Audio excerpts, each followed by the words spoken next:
Motivo de alegria nessa manhã de domingo nós estamos aqui mais uma vez falando sobre a palavra do Senhor Jesus, que nos fortalece, que nos anima para nós vivermos nesses dias que nós vivemos, dias de dificuldade, dias de lutas constantes, não lutas entre a carne, não quero dizer a carne ou o sangue, não, nada disso, é luta a qual nós vivemos no nosso dia a dia, seja no nosso trabalho, seja na nossa vida conjugal, seja na nossa vida em todo sentido de ser, na escola, em todos os lugares. E nessa manhã a gente escolheu um tema para a gente estar falando sobre que a qual as nossas dificuldades são muitas. A gente reconhece, como quando a gente lê a Escritura, que diz que nós somos Deus sabe, que Ele conhece que a nossa estrutura é pó, e Ele sabe disso. Ou seja, tudo o que acontecer na minha vida, na sua vida, tem um propósito. Não é porque Deus está me castigando a mais por conta disso. Não é porque Deus está, para alguns, é como se fosse Deus estivesse castigando a situação de perda na família, ou então alguma situação do tipo financeira, às vezes o desemprego como está em alta aí, e às vezes as pessoas dizem, olha, isso acontece e algumas pessoas que não têm conhecimento da palavra dizem simplesmente, não, isso aí, como hoje a gente vive num país que é baseado muito em magia, em superstições, não, é porque você não está fazendo determinadas coisas e ali o que está acontecendo na sua vida é simplesmente por conta de alguma falta de alguma coisa. Você ir a algum lugar buscar aquilo que na mente dele, na mente das pessoas, por ela fazer aquilo ali, ela acha que vai simplesmente resolver os problemas, vai simplesmente resolver as angústias, resolver como nós vivemos hoje, a época da ansiedade, né? E a doença do século de hoje, nós estamos vivendo nossos dias, a depressão, e as pessoas, por que que eu digo que tudo o que a maioria seguimos hoje, boa parte do Brasil segue, e o mundo, mas eu falo especialmente o Brasil, porque o Brasil, ele é muito supersticioso. O Brasil carrega dentro de si, desde o seu descobrimento até os nossos dias de hoje, simplesmente tudo se torna magia para alguns. Alguns acham que o Evangelho de Jesus é como se fosse magia. Simplesmente eu leio, não ponho em prática o que Jesus ensinou como prática de vida, e a minha vida vai mudar da noite para o dia, sem haver alguma mudança de mente, alguma mudança de consciência na palavra, no Evangelho. Aí a pessoa diz, então tem que seguir a Bíblia toda. Não há como você seguir aquilo tudo que a qual a Bíblia assim está escrito. Não há como você seguir. Mas tudo que ele disse, há como nós praticarmos na nossa vida. Como às vezes eu posso até dizer que eu não prego perfeição, como alguns acham que o Evangelho torna a pessoa perfeita, porque jamais nós seremos perfeitos. E com isso também eu não estou dizendo também que eu tenho que viver uma vida de imperfeição espontânea. Não é isso. Eu estou falando que Deus conhece a nossa estrutura, e Deus sabe que nós somos pecadores, sabe que nós somos pó. Então Ele conhece as nossas fraquezas. E enquanto nós estivermos nessa vida, tudo será em parte. já tenho dito aqui algumas vezes, lá em 1 Coríntios 3 fala sobre que tudo que o amor, um dia ele só será revelado quando nós sairmos desse corpo, dessa transcendência desse corpo, que nós estivermos com Cristo, nós estaremos assim, não em parte, estaremos vendo Cristo como realmente Ele é, e nós assim o veremos. E as pessoas simplesmente estão hoje inundadas aí nessa vida de simplesmente achando que o Evangelho surte um efeito na vida do ser humano sem ela não aplicar na sua vida. E hoje eu queria ler essa passagem, que quando Jesus foi para o céu, quando ali ele morreu, ressuscitou ao terceiro dia, ele, vendo que o homem, ele esteve com o ser humano, como um ser humano, no tempo que viveu aqui na terra, e ali por onde ele passou, ele fez milagres, fez maravilhas, alimentou a quem precisou, né? E nessa passagem ele simplesmente não está dizendo que ele vai e nós vamos ficar ao léu.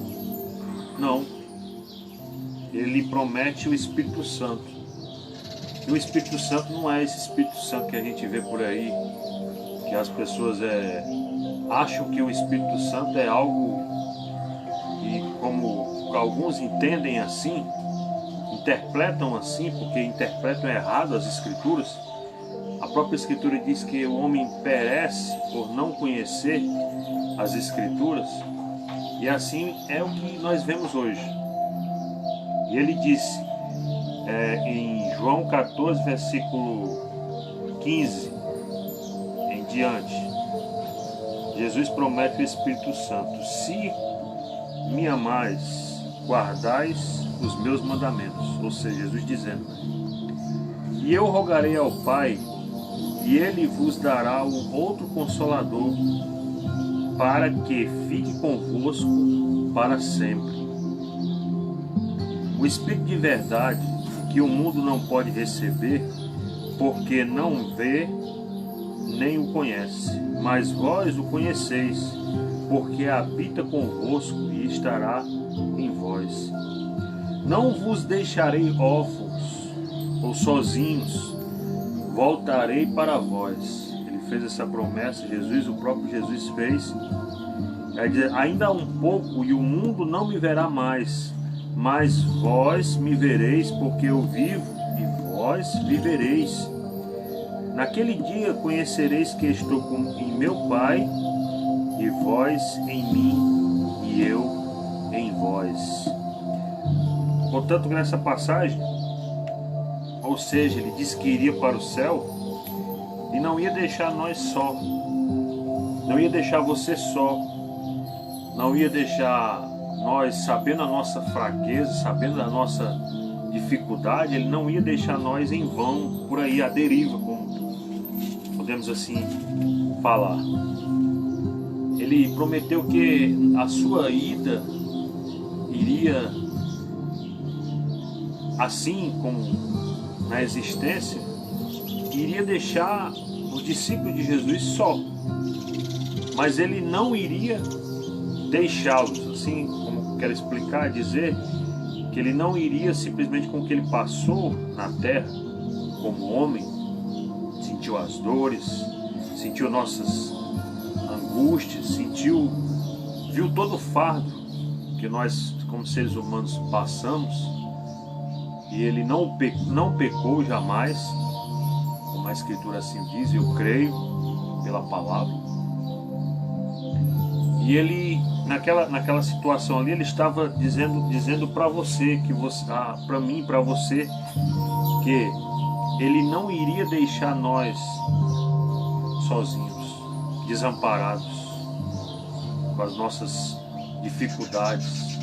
Mas o que acontecer de dificuldade nas nossas vidas, nós devemos interpretar como algo que Deus tem um propósito para cada um de nós. Deus tem um propósito, Deus age de várias maneiras. Não há como decifrar Deus. As pessoas tentam hoje querer na sua arrogância, na sua altivez, se acha de querer estudar Deus. Não há como estudar o inexplicável. Deus é inexplicável. E as pessoas acham que a vontade de Deus simplesmente se determina ao que elas assim concordam e acham que são. A vontade de Deus não é a minha, não é a sua. A vontade de Deus, Deus fez cada um de nós com um propósito, com uma vida a se traçar. Não é porque deu certo comigo alguma coisa e com você também vai dar certo. Não. Cada um de nós temos as nossas diferenças em questões relacionadas ao nosso modo de Deus tratar cada um de nós. Deus vê todos iguais, nós somos iguais diante de Deus, não há nenhum... Diante dos homens, nas suas divisões do ser humano, ele trata de dividir, como sempre, querer dividir o ser humano. Alguns se acham até mais diante de Deus, alguns dizem que é o xodó de Deus. Isso eu não vejo na Bíblia nenhuma passagem relacionada a isso. Jesus tratando alguém melhor porque estava ali com ele. Não, todos para ele. Jesus esteve com ladrões, como Mateus, esteve com Zaqueu, esteve com Maria Madalena. Ou seja, pessoas que na sociedade eram excluídas, pessoas que não eram bem vistas pela sociedade. Mas mesmo assim Jesus esteve ali com aquelas pessoas. E você vê como na Escritura sempre existiu um tipo de gente que se julgavam ser os santos, os melhores diante de Deus. Os fariseus, que eram ali a seita que mais era mais vista pela sociedade daquela época. Eles se julgavam ser mais santos nas suas atitudes, nos seus sacrifícios, na sua vida de negociar com o sagrado, querer usar o sagrado como meio de negociar com Deus. E nós vemos isso até no nosso dia de hoje. As pessoas que não levam o nome de fariseu, mas agem como os fariseus assim agiam. E o que isso tudo tem a ver? Que ali, quando Jesus disse que ele iria para o Pai e não ia deixar nós só, ele estava dizendo que nós, como filhos, como pessoas que entendem a palavra do Senhor Jesus, nós não vivemos na nossa angústia do nosso existir por existir. Contanto que, por que eu digo que as religiões no mundo elas só atrasam a vida das pessoas? Eu digo isso não por arrogância, ou então porque alguma coisa que eu apoio ateísta, nada disso. Não é nada disso. Quando eu digo isso das religiões, eu falo, não é por conta de menosprezar, até porque eu respeito as pessoas pelas suas escolhas. Eu não posso julgar ninguém por escolher determinada crença, determinada coisa que queira escolher para a sua vida, mas no mundo você não vê a solução de nada dos problemas que existem hoje. Por que você acha que tem tanta gente hoje doente dentro de igreja? São pessoas que vivem 24 horas dentro da igreja, não perdem um culto, não perdem uma oração num monte. Para alguns até isso também é validação como sendo para Deus responder. Se não for assim, Deus não é. Infelizmente a gente vê, as pessoas estão doentes. Crise de pânico, ansiedade, depressão, pastores se suicidando. Que é pessoas que dizem conhecer a palavra, mas não trazem para dentro de si. Todas as pessoas estão sujeitas a acontecer isso. Outra coisa para deixar bem claro para nós. O que acontece na nossa vida, como eu falei no começo, não é um castigo de Deus. Para alguns isso é um castigo. Contanto você vê a nossa mentalidade como é tão supersticiosa, que diz qualquer coisa que acontecer alguma tragédia, que seja do curso natural, que tem que acontecer, aí as pessoas atribuem ou a Deus ou ao diabo. Qualquer coisa que acontece relacionado a alguma pessoa que ali ela não gostava das suas práticas quando era viva, aí na sua morte ele diz, olha, tá vendo? Foi Deus que castigou. A mão de Deus. A gente vê pessoas usando a palavra de Deus até para amaldiçoar outras pessoas. É que isso a gente não vê na Escritura Jesus fazendo nada desse tipo de coisa, e Jesus jamais jogando nenhum ser humano no inferno. Quando às vezes você vê uma pessoa chega ali e diz assim, está num determinado situação de um evento fúnebre, às vezes as pessoas chegam e dizem, olha, coitado, morreu sem Cristo. Como é que eu posso abrir minha boca, usar a minha boca para dizer que ele morreu sem Cristo? Como é que eu posso usar eu, sendo, não sou melhor do que ninguém, nem mais justo, nem mais pecador, todos somos pecadores diante de Deus. Como posso eu chegar diante das pessoas e ali dizer, olha, fulano de tal morreu sem Cristo? Como é que eu posso usar esse tipo de artifício? Eu estou sendo julgador, estou colocando a pessoa no inferno. É o que a maioria das pessoas faz, jogar as pessoas no inferno. Ou então a pessoa fica doente, a pessoa numa situação de doença, que todo mundo está sujeito, eu estou sujeito, você está sujeito. Ansiedade, qualquer pessoa, às vezes a pessoa diz é frescura, mas não é. A pessoa diz que é frescura, sabe por quê? Porque nunca teve. Porque no dia que a pessoa tiver, ela vai encarar a vida e levar a sério e rever as palavras que ela disse no passado. E as pessoas só sabem quando passa as coisas, quando ela está passando. Não é frescura, não é simplesmente uma pessoa está doente, porque ela, em muitas situações na vida, ela esteve forte ali, mas chegou a uma certa situação na vida dela que ela não consegue mais. E as pessoas dizem, olha, isso aí é castigo de Deus.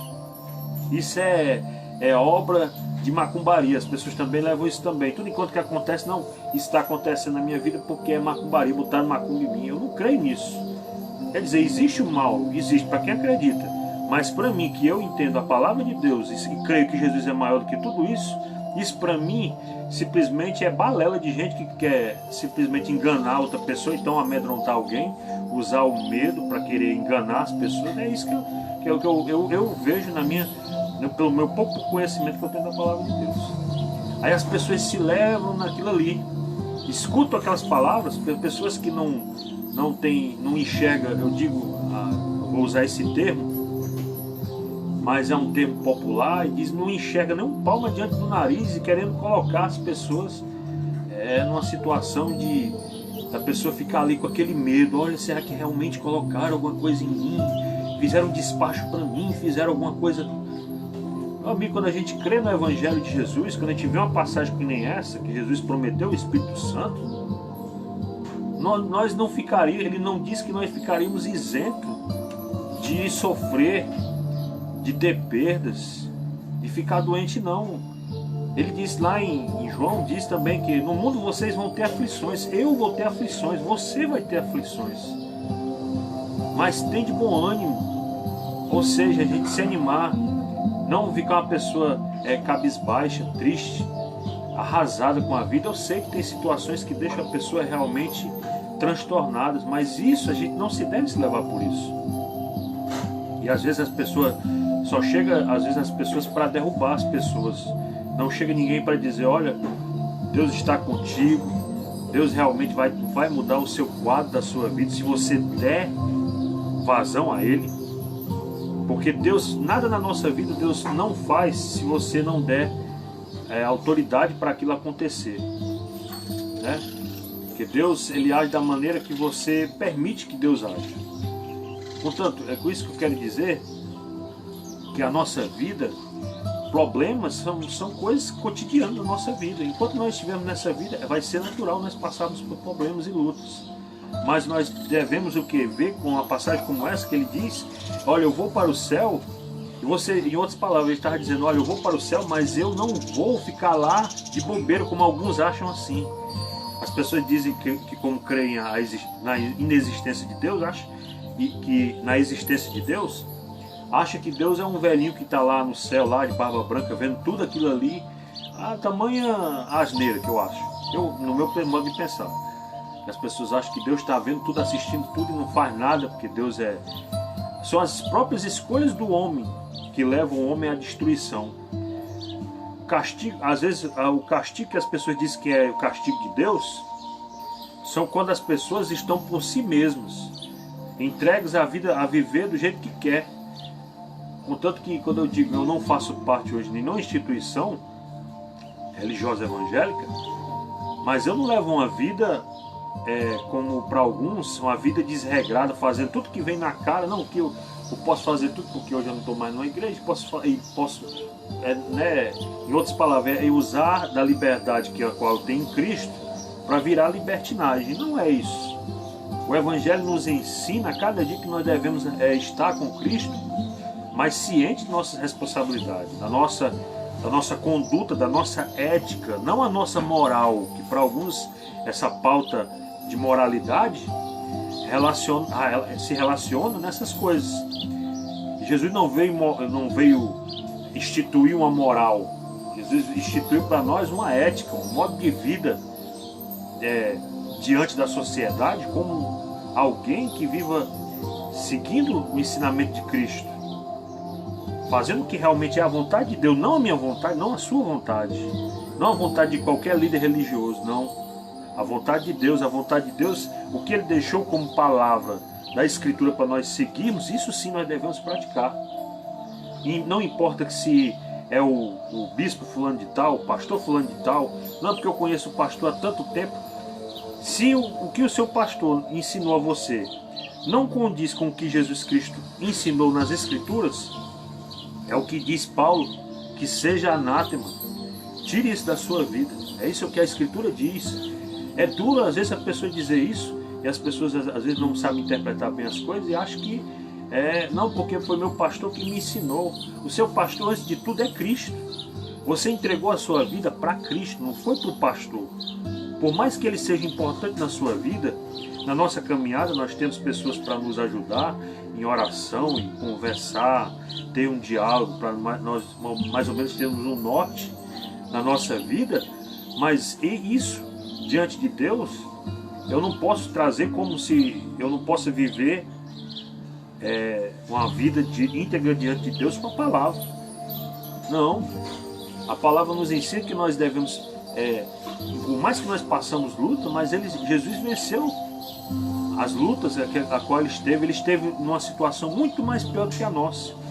Quando ali ele estava para ser morto, ali no Jardim das Oliveiras, ele estava ali, ele chegou naquela hora, creio eu, a Bíblia não diz, só diz que os discípulos estavam vendo ali, naquela agonia, naquela situação ali de desespero.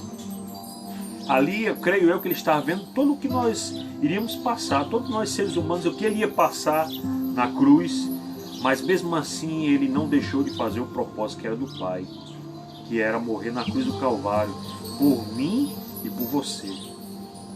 E é isso que ele nos sugere a nós estarmos com Deus, porque ele ia subir para o céu, mas ele ia deixar alguém conosco, o Espírito Santo de Deus que está em mim, está em você.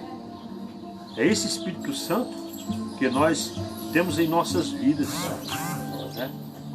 Então, que Deus em Cristo possa lhe abençoar nessa manhã de domingo, as pessoas que irão ver esses vídeos. Orem por nós, orem por todo dia nós estarmos aí diante de Deus em pé. E se você quiser se inscrever no canal, na nossa página no Facebook, nós estamos aí nessa empreitada em anunciar o Evangelho de Jesus Cristo, sem cobrar nada, como a palavra de Deus diz, que de graça nós recebemos e de graça nós damos. Nós estamos nessa empreitada de anunciar o Evangelho de Jesus Cristo. Doa onde doer, verdade seja dita, o Evangelho é um só, independente dos enganos que nós vemos hoje. mas a nossa vida diante de Deus é o que vale para cada um de nós. Para mim, vale o que Jesus Cristo ensinou. O resto é gente querendo manipular, é gente querendo se tornar um mediador entre Deus e o homem, né? E a nossa vida pertence a Deus unicamente, exclusivamente a Deus. E nós possamos ser um ser humano melhor no nosso mundo onde a gente vive, para nós a cada dia assim estar com Deus e sendo um ser humano melhor para todos que nós os rodeiam. Que Deus em Cristo os abençoe. Tenham todos um bom dia na graça do Senhor Jesus.